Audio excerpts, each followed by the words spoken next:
first of all, your thoughts on Jordan Henderson signing his new contract? How important a step is that for the club, and will he be your captain next season?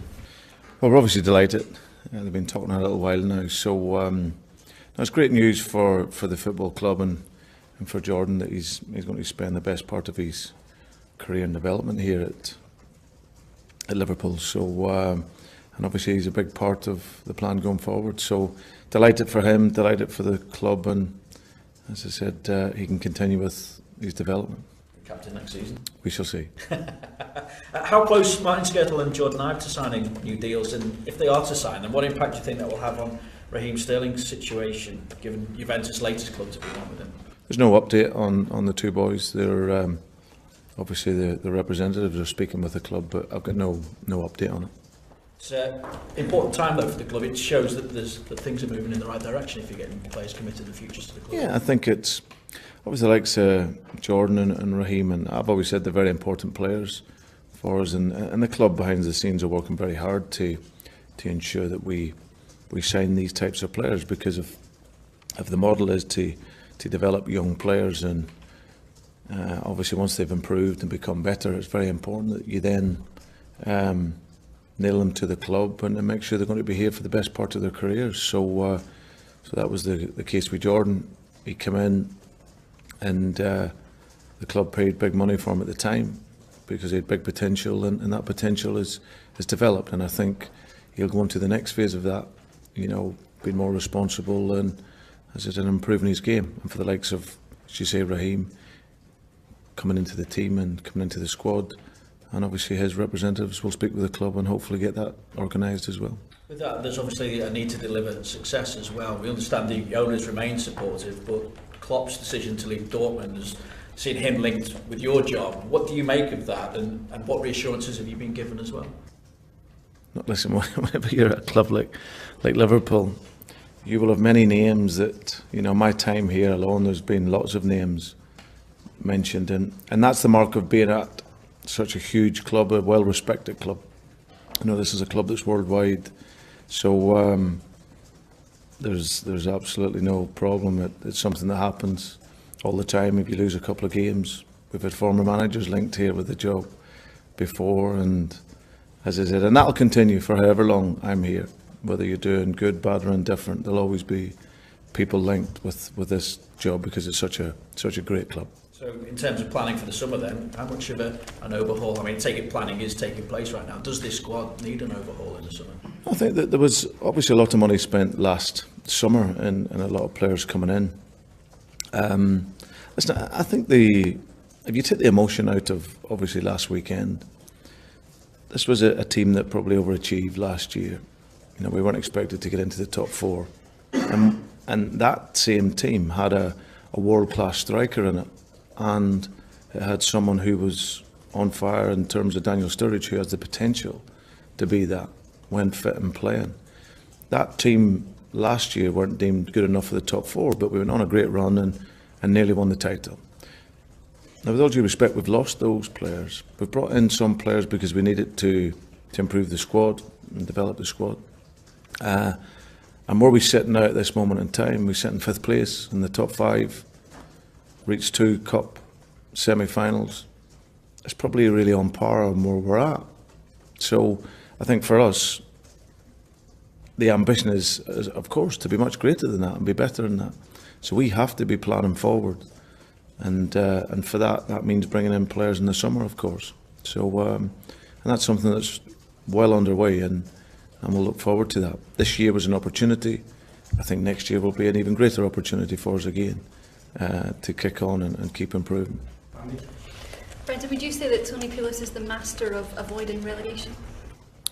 Well, he done a great job, Tony, at Crystal Palace, and obviously came out and has gone in and really steadied West Brom. So an outstanding manager who works very, very hard over many, many years.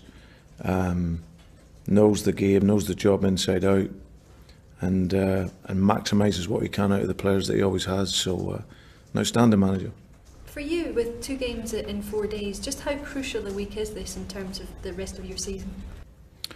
Well, it is. It's important because we want to finish the season strong, I always think if you can finish the season strong, it can take that momentum into the following season. So we've missed out on one of our goals, which was to win a trophy. We've went close, but not enough. The other one was to reach the top 4. It's going to be difficult, but we have to be there and fighting right to the very end. So these games are very, very important for us, and to the very last game we'll be fighting right to the end. Do you feel that the Champions League is still a possibility? Well, it's a distant possibility, of course. Mathematically it'll be, but the reliance is out of ourselves now. You know, you try and want to rely on yourself, and if you get the points, then hopefully you can be in there. But for us, we just have to be there. If anyone makes mistakes, we have to be ready to capitalise on it. Brendan, how disappointed was everyone on reflection to go out to a team who had been struggling for much of the season in Aston Villa? What was the atmosphere like in the dressing room, and this week especially? Well, bitterly disappointing. I think I said at the time we never turned up, which was a huge surprise. But collectively, we have to share the disappointment. It was the performance. I always talk about performance, and the performance on the day was well below the level that we've seen here. So, but of course, you lose in that manner. We lost the semi-final to Chelsea, but we played much better, and maybe deserved something more. But on this one here, we didn't. So you have to reflect, analyse where you can be better, but you got to very quickly get over it, because that's elite sport and top level football. You have to go again and now get ready for a big weekend. There was so much talk around Stephen and this sort of fairy tale of getting to a Wembley final on his birthday, etc. What's he been like this week, and is there a sense of anticlimax or deflation around him, with him leaving at the end of the season now? No, not really. No, it was it was very much a collective effort to look to get to the final. That was the objective. So, no, he's like us all. We're very, very disappointed with how it went, and he'll continue to prepare himself for every single game right the way through to the end of the season with the same professionalism and the same attitude. And a lot of talk about signings for the summer, and mine's focusing ahead, and you see a lot of fans debating it, and various sections of the media like us. Can you sort of clarify how it works at Liverpool? Is it yourself? Is it the transfer committee? Who does what, and how will those decisions be decided? There's nothing really to clarify. I've sat here many a times and talked about the processes here at the club, so we don't need to keep going over it. The bottom line is that we want to improve the squad. There's a group of people that will look and recruit players that we feel are deemed worthy to come in and help us improve, and it'll be the same at most clubs. And you're confident that you'll be the man here next season, driving the club forward as you are now? Very much so, yeah. I don't think there's anyone better. That's the reality of how I see it. You know, 3 months ago I was a tactical genius and performing to a good level, and we lost a couple of games, some important games, and now you're not so good. But that is football. That's what will happen. People will speculate.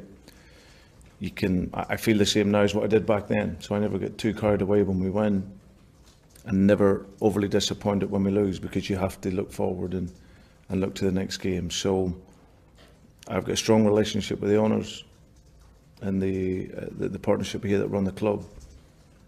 They understand, like when we spoke at the beginning, that this was going to be a process. This isn't a group of ready-made players that was in here that was used to winning. You know, I haven't taken over a machine that was for 10 years winning trophies, and so that's something that we're clear on. But of course, we'll want to be better next year and improve on the performance level. Have you felt let down by many of those signings who haven't perhaps met the levels of expectation? No, it's a huge club to come into. It's a huge club, and it takes time for players to come in. When we don't succeed, it's as a team and as a collective. The responsibility always lies with the manager, of course, because you pick the team, you pick the tactics, but as I said, the players are coming in here and they're doing their best. Some are doing better than others, but hopefully in time they'll perform, and everyone can perform to a level that allows us to keep making steps in the right direction. How much of a challenge has it been post-Wembley, Brennan, for you and the players? I mean, losing big games is part of football, but it's very unusual for the players individually and collectively to underperform to the degree that they did. Yeah. Yeah, absolutely. Eventually. Yeah. No, listen, of course, there's no one more disappointed than them. Of course, as I said, when you get to that stage, it was a stage that was perfect. You know, anyone who have watched us for a couple of seasons would have seen how dynamic the team is and the speed in the team, and as I said, we had certain qualities in the side which was perfect for Wembley, but we were very static. There was no movement, no penetration, nothing, and that was obviously the huge disappointment. But I stand by the players. They're a great group. They're maximising what they're given. Of course, the expectancy here at Liverpool is great and is huge, and that's something that you have to live with and be a part of as both a player and a manager. But I can't fault the players for what they give. You know, they give absolutely everything. Last weekend was a huge disappointment for us all, and now collectively we come together this week. They've worked very, very well in training, and now we've got to carry on through the rest of the season and like I said, learn from the disappointments. 2 semi-finals in the cup competitions is relatively successful for a lot of teams. It isn't for Liverpool. And how do you get the players to understand that? Because, as you say, a lot of new players over the past couple of years, and you know, learning to know that even that, getting so close, is not good enough for a club like Liverpool. That comes with time. That comes from being here, knowing the standard. As I said, that this is a club that throughout, as I said, the history going back 30 and 40 years is a winning club. Of course, the climate has changed greatly since that time, but we're an ambitious group, and this is a club with ambition. You know, it's one of the values of the club, and that's why we have to strive to be the best. You know, and that's something that we'll always strive to be. You know, we can have lots of excuses and we can talk around things, but the reality is we want to be winners, and that's something that, as I said, we're very keen to continue. And as I said, I'm as motivated, or even more motivated, from the first day I walked in here to make sure that we can, as a group, continue to progress and, as I said, make the next steps that can allow us to do that. And West Brom are still desperate for points, aren't they? They had a really good run when Tony Pulis come in. Things have dipped since then, but a good win at Crystal Palace, and you know, they can be formidable opponents at their best. Yeah, it's a tough game. It's a tough game. Tony's got them well organised, and they don't give away too much space. You know, so our patience in the game is important. The counter-attack is good. They get some players that, as I said, they defend well. They get a block where they don't like to concede too much space in behind. So it's important for us to go there and renew the motivation and look to perform. And if we can do that, then we have a chance of winning any game. But we respect it'll be difficult. Brandon, how are you squad-wise? Danny Sturridge, Saka, Lallana, Lucas? No, Lallana's just come back into training the last couple of days. So we'll see how he is for the weekend. None of the others will be fit, I wouldn't have thought. John Flanagan is now training with the team. Obviously away off fitness, but we'll just need to monitor his rehabilitation, and we'll see how he is for the coming games. How long are you looking with Daniel? We're unsure at this moment, so he's certainly not available for the weekend.